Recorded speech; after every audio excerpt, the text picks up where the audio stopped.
أعوذ بالله من الشيطان الرجيم. بسم الله الرحمن الرحيم. عبس وتولى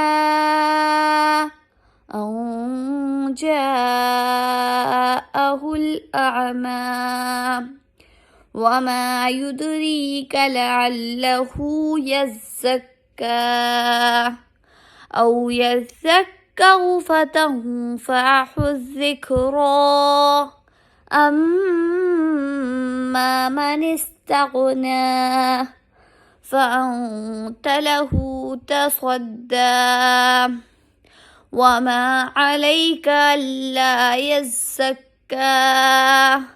وأما من جاءك يسعى وهو يخشى فأنت عنه تلهى كلا إنها تذكرة فمن شاء ذكره في صحف مكرمة مرفوعة مطهرة بأيدي سفرة كرام بررة قتل الإنسان ما أكفره من أي شيء خلقه من نطفة خلقه فقدره ثم السبيل يسره ثم أماته فأقبره ثم إذا شاء أنشره كلا لما يقض ما أمره فلينظر الإنسان إلى طعامه أنا صببنا الماء صبا ثم شققنا الأرض شقا فأنبتنا فيها حبا وعنبا وقضبا وزيتونا ونخلا وحدائق غلبا وفاكهة وأبا متاعا لكم ولأنعامكم فإذا جاءت الصاخة يوم يفر المرء من أخيه وأمه وأبيه وصاحبته وبنيه لكل امرئ منهم يومئذ شأن يغنيه وجوه يومئذ مسفرة ضاحكة مستبشرة ووجوه يومئذ عليها غبرة ترهقها قترة أولئك هم الكفرة الفجرة۔ السلام علیکم ورحمۃ اللہ وبرکاتہ۔ میری پیاری بہنوں، آج میں آپ کے سامنے قرآن کی ایک بہت ہی خوبصورت اور نصیحت بھری سورہ عبسہ کی تفسیر بیان کرنے جا رہی ہوں۔ سورہ عبسہ مکی سورہ ہے، یہ 80 نمبر کی سورہ ہے۔ یہ مکہ میں نازل ہوئی اور اس میں 42 آیتیں ہیں۔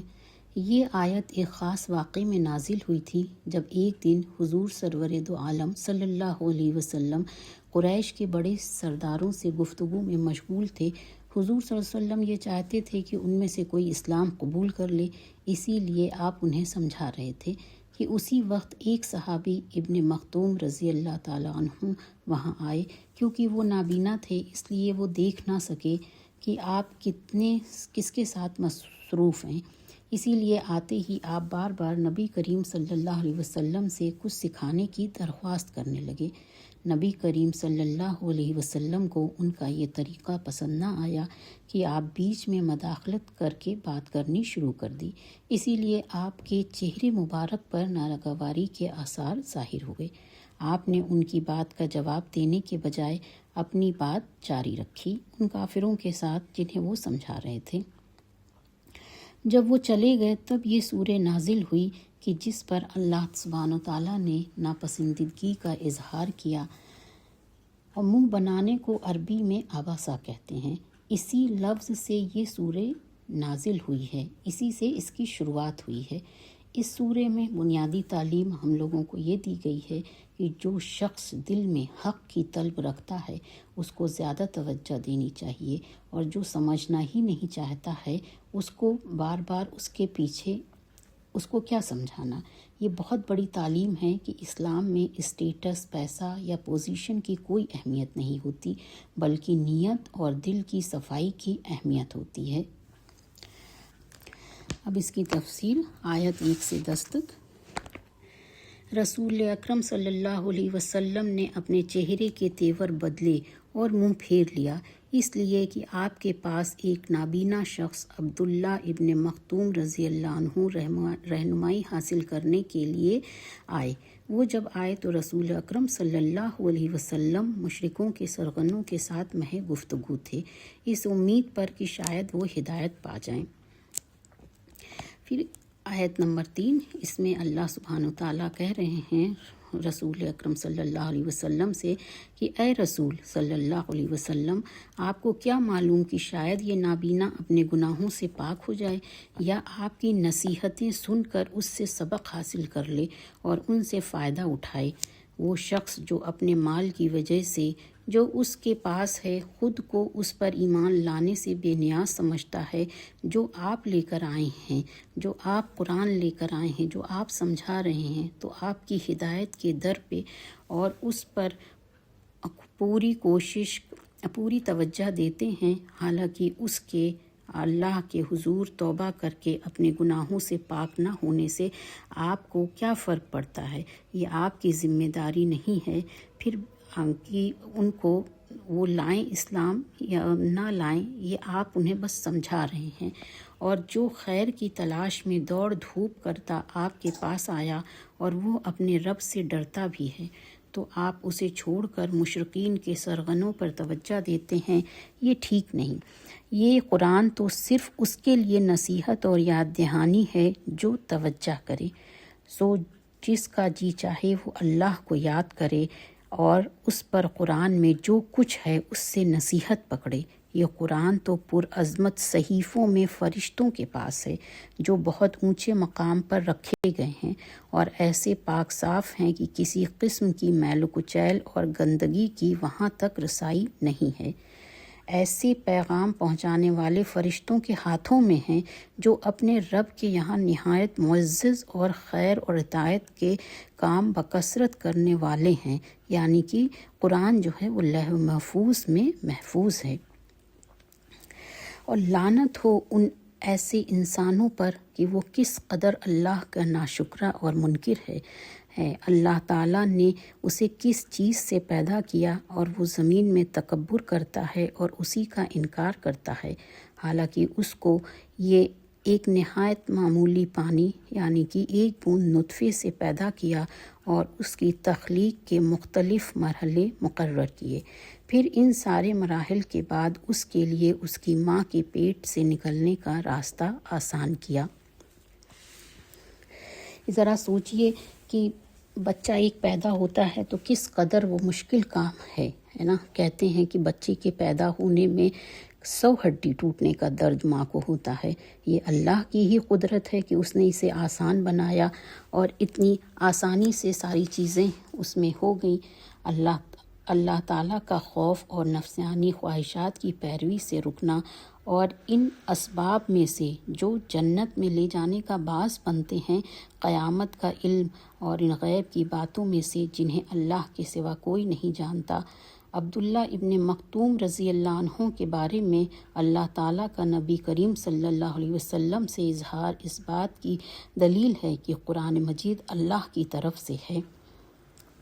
جو بہت سے لوگ ابھی ایسے بھی کافر ہیں کہ جو کہتے ہیں کہ ہم قرآن جو ہے آسمانی کتاب نہیں ہے، اللہ کی طرف سے نہیں ہے، تو یہ سورہ زبردست دلیل ہے کہ یہ قرآن آسمانی کتاب ہے، یہ اللہ کی ہی طرف سے نازل ہوئی ہے اور اس کے سوا اسے کوئی ایک سورہ بھی اس کے سوا اس کو نہیں بنا سکتا ہے، نہ لکھ سکتا ہے۔ پھر اور آگے آیت نمبر 21، پھر اس نے زندگی میں اس کی جتنی عمر مقرر کی تھی اس کے بعد اسے موت دی گئی، اور اس کے بعد اس کی قبر بنی جس میں وہ دوبارہ اٹھائے جانے تک باقی رہے گا، اور پھر جب وہ چاہے گا اور جب اللہ سبحانہ وتعالیٰ چاہیں گے حساب کتاب اور جزا سزا کے لیے اسے اٹھائیں گے۔ معاملہ ایسے نہیں جیسے کہ یہ کافر سمجھتے ہیں کہ اس نے اپنے رب کا وہ حق ادا کر دیا جو اس کے ذمے ہے، حالانکہ اس نے وہ فرائض ادا نہیں کیے جو اللہ تعالیٰ نے اس کے لیے ضروری ٹھہرائے تھے۔ یہاں پر کافر کا ذکر ہے، لیکن اس میں وہ مسلمان بھی ہیں کہ جو وہ اللہ کا رب العزت کا حق نہیں ٹھیک سے ادا کرتے ہیں۔ تو اللہ کے ساتھ کفر کرنے والے انسان کو چاہیے کہ جو کھانا وہ کھاتا ہے اسے دیکھے کہ وہ کس طرح ملا، پس اس کی اصل اس زوردار بارش سے ہے جو آسمان سے کثرت سے نازل ہوئی۔ پھر اللہ تعالیٰ کہہ رہے ہیں کہ ہم نے زمین کو پھاڑا اور وہ نہایت اس کے ساتھ پھٹ پڑی، اور پھر اس میں سے جو ہے گندم، مکئی، جو، زیتون، یہ ساری چیزیں نکلیں کہ ذرا سوچئے کہ ایک ننھے کے پودے کی کوپل اتنی بھاری، اتنی سخت زمین کو پھاڑ کر کس طرح سے نکلتی ہے، یہ کیسے ہوتا ہے؟ یہ تو اللہ تعالیٰ کی ہی قدرت ہے کہ وہ اتنی پتلی سی سافٹ سی کوپل کو کیسے زمین کے اندر سے نکال دیتا ہے۔ تو یہ اللہ سبحانہ تعالیٰ کہہ رہے ہیں کہ ہم نے اس میں سے انگور اور سرسبز چارہ اگایا تاکہ ان کے جانوروں کی خوراک بنے، اور ہم نے اس میں سے زیتون اور کھجور کے درخت اگائے، اور اللہ سبحانہ تعالیٰ فرما رہے ہیں کہ ہم نے اس میں سے بہت زیادہ درختوں والے باغات اگائے، اور ہم نے اس میں سے پھل اگائے، اور وہ کچھ اگایا جو تمہارے اور تمہارے مویشی لوگ چرتے ہیں، تمہارے فائدے اور تمہاری چوپائیوں مطلب مویشیوں کے فائدے کے لیے۔ پھر جب نہایت سخت چیخ بلند ہوگی جو کانوں کو بہرا کر دے گی، اور یہ دوسری بار سور پھونکنا ہوگا۔ اللہ محفوظ رکھیں۔ جس دن آدمی اپنے بھائی سے بھاگے گا وہ اپنی ماں اور باپ سے بھاگے گا، اور اپنی بیوی اور اولاد سے بھاگے گا۔ اس دن پریشانی اور بے چینی کی شدت کی وجہ سے ہر ایک کی ایسی حالت ہوگی جو اسے دوسرے سے بے پرواہ بنا دے گی۔ اور اس دن کچھ لوگ ایسے بھی ہوں گے نیک بخت، جن کے نیک بختوں کے چہرے اس دن روشن ہوں گے، اور ان نعمتوں کی بنا پر وہ ہنستے مسکراتے اور خوش و خرم جو اللہ سبحانہ تعالیٰ نے اپنی رحمت سے ان کے لیے تیار کی ہیں، اور بدبختوں کے چہروں پر اس دن گرد و غبار ہوگا، ان پر تاریکی چھا رہی ہوگی۔ مذکورہ بالا حال سے دو چار ہوں گے، اور وہ ہوں گے جنہوں نے کفر اور گناہ جمع کیا۔ یہ وہی کافر ہوں گے جو اللہ کے نافرمان ہیں، جو اللہ کو نہیں مانتے ہیں، اور جو روشن چہرے ہیں وہ اللہ سبحانہ تعالیٰ کے بتائے ہوئے راستے پر چلتے ہیں۔ اے اللہ ہم سب کو بھی اس دن مسکراتے اور روشن چہروں میں رکھیے گا، آمین یا رب العالمین۔